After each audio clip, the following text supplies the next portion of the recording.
Car కాని car. అమ్మా పక్కింటికి వెళ్ళి పంచదార తెమ్మన్నావుగా, ఆంటీ లేదని చెప్పారు. ఏమైందంట?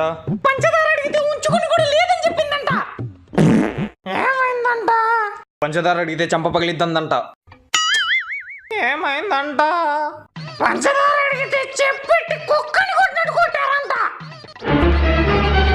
ఏమైందంట మాస్టరు? పంచదార అడిగితే చంపాలని చూసారంట. నువ్వు జూమ్ చేసుకోరా. పంచదార కోసం పక్కింటికి వెళ్ళి ప్రాణాలు పోగొట్టుకున్న పసివాడు. ఆ పసివాడు కోసం 2 నిమిషాలు మౌనం పాటిద్దాం.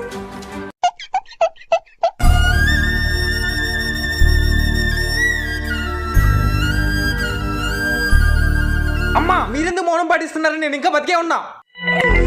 టీవీలో చూపించక కూడా ఇంకేం బతుకుంటావురా. అయ్యో. ఈ వీడియో నచ్చితే ప్లీజ్ సబ్స్క్రైబ్.